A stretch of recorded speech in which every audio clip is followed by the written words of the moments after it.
ఆంధ్రప్రదేశ్లో వరద ప్రాంతాలను పర్యవేక్షించడంలో భాగంగా ఆంధ్రప్రదేశ్ ముఖ్యమంత్రి చంద్రబాబు నాయుడు గారు కొన్ని డేంజరస్ ఫీట్స్ చేస్తున్నారని, దాని పట్ల ఎన్డీఆర్ఎఫ్ బృందాలు అభ్యంతరాన్ని వ్యక్తం చేస్తున్నాయని, దీన్నే కేంద్ర ప్రభుత్వం కూడా పర్యవేక్షిస్తోంది అనేటువంటి ప్రచారం ఇప్పుడు సోషల్ మీడియాలో జరుగుతున్న నేపథ్యంలో ఈ అంశం మీద అసలు చంద్రబాబు గారు ఎటువంటి డేంజరస్ ఫీట్స్ చేస్తున్నారు అనే దాని మీద మనం విశ్లేషణ చేసుకునేటువంటి ప్రయత్నం చేద్దాం. ప్రస్తుతం మనతో పాటు ఉన్నారు ప్రముఖ రాజకీయ విశ్లేషకులు, ప్రముఖ సీనియర్ జర్నలిస్ట్ శ్రీరావు గారు. సార్తో మాట్లాడదాం.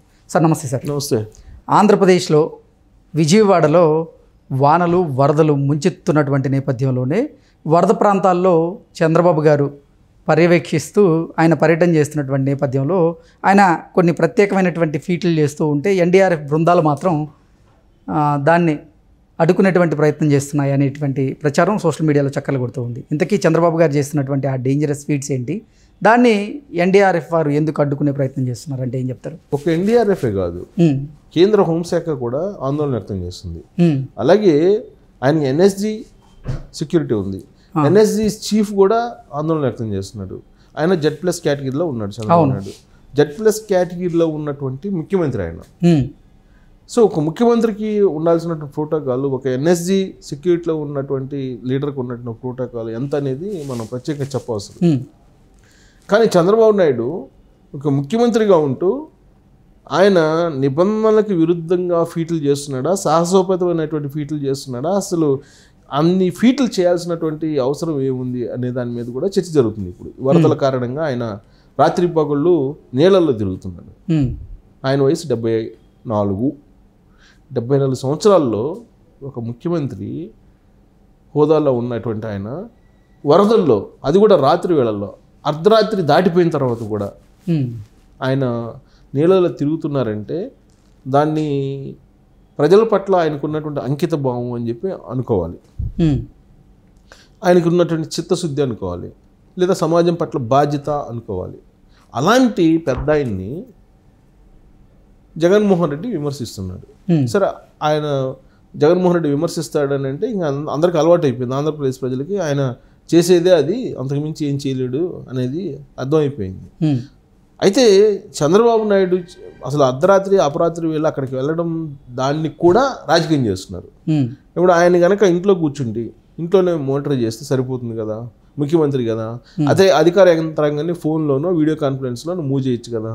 ఆయన ఫీల్డ్లోకి వెళ్ళినందువల్ల ఆయనకి సెక్యూరిటీ ఇవ్వడానికి, ఆయనకి రక్షణ కల్పించడానికి ఈ బృందాలన్నీ కూడా పనిచేస్తాయి.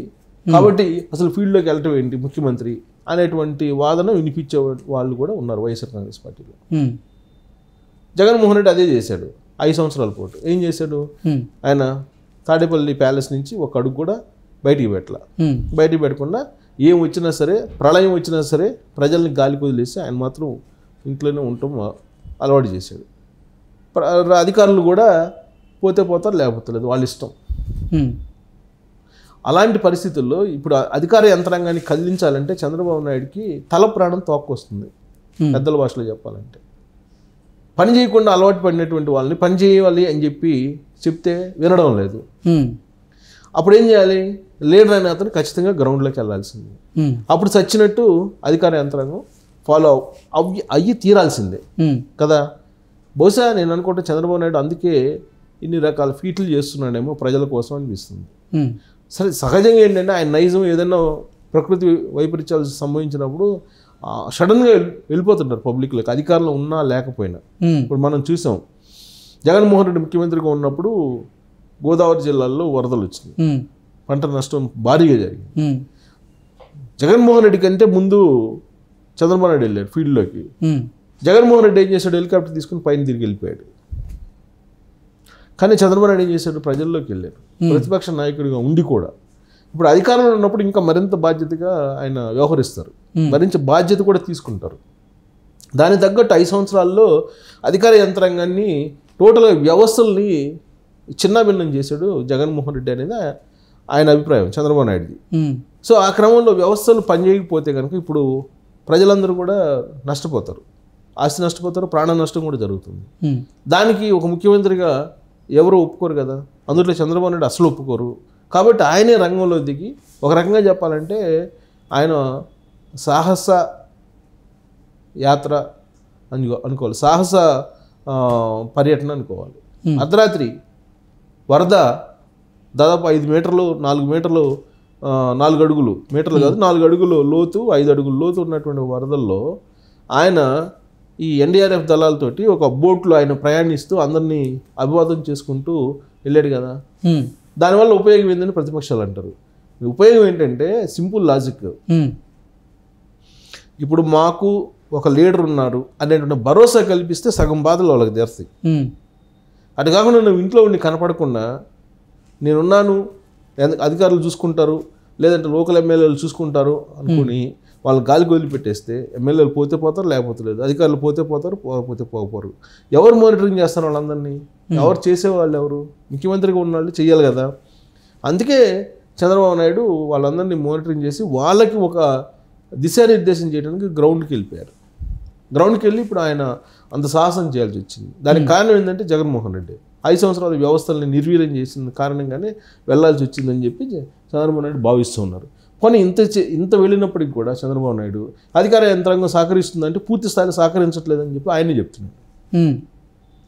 మీరు కనుక ఈ టైంలో కనుక పనిచేయకపోతే ఖచ్చితంగా మీరు శిక్షకు గురవుతారు, చర్యలు తీసుకుంటానని చెప్పి హెచ్చరిస్తున్నాడు ఆయన. అంటే కోఆపరేట్ చేయట్లేదనే అర్థం. ఆయనే ఆ మాట అంటున్నాడంటే కొంతమంది అధికారులు కోఆపరేట్ చేయట్లేదనే కదా. దానికి కారణం ఏంటంటే 5 సంవత్సరాల్లో వాళ్ళ నిర్లిప్తత, 5 సంవత్సరాల పాటు పరిపాలన నిర్లిప్తగా ఉంది. వాళ్ళు ఇష్టానుసారం చేశారు, నెల జీతాలు అయితే తీసుకున్నారు, ప్రజల డబ్బులు. పని చేశారో చేయలేదో అడిగేవాళ్ళు లేరు. ఏదైనా పని అంటే డబ్బులు వచ్చే పనులు ఏమైనా చేశారా లేదా, ఇది మాత్రం ఉండేది. అంత తప్ప ప్రజాసేవ అనేది ఎక్కడ లేదు కదా. ప్రజాసేవ చేయాలి.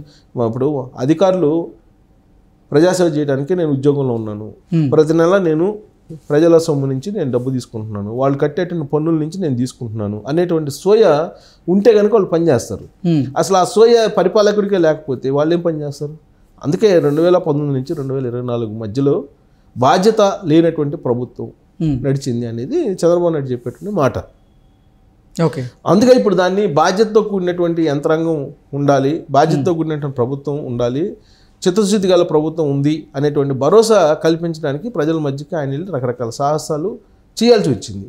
వాస్తవంగా ఆయనకి ప్రాణాపాయం అది. ఆ వరదల్లో అర్ధరాత్రి వేళ తిరగడం అనేది ఆయన వయసుకి కానీ ఆయన తీసుకున్న రిస్క్ కానీ నిద్ర లేకుండా, ఒకరోజు నిద్ర లేకుండా మనం ఉండగలమా? ఉండలేము. కానీ ఆయన నిద్రాహారాలు మాని ఆయన ప్రజల కోసం తిరుగుతున్నారు. ప్రజల కోసం తిరుగుతూ ఆయన కొన్ని ఫీట్లు చేస్తున్నారు. ఒక రకంగా చెప్పాలంటే ఫీట్స్ అవి. ఇప్పుడు ఎన్డీఆర్ఎఫ్ దళం ఎలా ఒప్పుకుంటుందండి? ఒప్పుకోదు కదా. సపోజ్ చంద్రబాబు నాయుడు స్కిప్ అయి పడిపోతాడు అనుకుందాం కొద్దిసేపు, దానికి బాధ్యులు ఎవరిని తీసుకుంటారు? అప్పుడు కేంద్ర ప్రభుత్వం ఎవరి మీద తీసుకుంటారు చర్యలు? ఎన్డీఆర్ఎఫ్ వాళ్ళ మీదనేగా. మీరేం చేస్తున్నారు అని అంటారు, అంతేనా? అలాగే ఎన్ఎస్జి ఒకవేళ జరగడానికి పొరపాటు ఏదైనా జరిగితే, జరగడానికి చెడు ఏదైనా జరిగితే అప్పుడు ఎన్ఎస్జి గ్రూప్ కమాండర్ ఏం చేస్తాడు? ఎన్ఎస్జి వాళ్ళని శిక్షిస్తాడుగా, వాళ్ళని అడుగుతాడుగా మీరేం చేస్తున్నారని. చంద్రబాబు నాయుడు చెప్పినట్టు వాళ్ళు నడుచుకోరు. అందుకే ఇప్పుడు ఎన్డీఆర్ఎఫ్ బృందాలు అలాగే ఎన్ఎస్జి బృందాలు కూడా చంద్రబాబు గారు చేస్తున్నటువంటి ఫీట్లు ఏవైతే ఉన్నాయో వాటిని అనుమతించడం లేదు, వాటిని అంగీకరించడం లేదంటారా? ఇప్పుడు సెక్యూరిటీ Z+ కేటగిరీలో ఉన్నటువంటి వాళ్ళు సెక్యూరిటీ ఏం చెప్తే అది వినాల్సిందే. అక్కడ అని అంటే అక్కడ పోవచ్చు అంటే పోవచ్చు, అక్కడ పోవడానికి లేదు, అక్కడ ఒక లా అండ్ ఆర్డర్ సరిగ్గా లేదంటే ఆగిపోవాల్సిందే. Z+ కేటగిరీలో ఉన్నటువంటి వాళ్ళకు ఉండేటువంటి ప్రతిబంధకం అది. ఇప్పుడు హెలికాప్టర్ వాతావరణం సహకరించట్లేదు, మీరు వెళ్ళటానికి లేదంటే వెళ్ళకూడదు, అంతే. లేదు నేను వెళ్తానంటే కుదరదు, చట్టం ఒప్పుకోదు, మార్గదర్శకాలు ఒప్పుకో. అలానే ఇప్పుడు చంద్రబాబు నాయుడు ఏంటంటే జాతీయ విపత్తు అనేది జరిగింది, జాతీయ విపత్తు తరహాలో ఉంది ఇది, కాబట్టి నేను వెళ్ళాలని చెప్పి ఆయన వెళ్తున్నారు, తెగించి వెళ్తున్నారు. వాస్తవ నిబంధనల ప్రకారం అయితే ఎన్ఎస్జి కానీ ఎన్డీఆర్ఎఫ్ దళాలు కానీ ఆయన ఆ విధంగా తిరగడానికి అనుమతించవు కూడా. మరి వాళ్ళకి కేంద్ర ప్రభుత్వం నుంచి ప్రత్యేకమైన అనుమతి తీసుకొని చంద్రబాబు నాయుడు ఆ విధంగా ప్రజల మధ్యకి వెళ్తున్నాడని తెలియదు. కానీ ఒక రకంగా చెప్పాలంటే ఆయన ఫీట్స్ చేస్తున్నారు, ప్రాణాలతోటి ఫీట్స్ చేస్తున్నారు అనొచ్చు. Okay sir, thank you so much.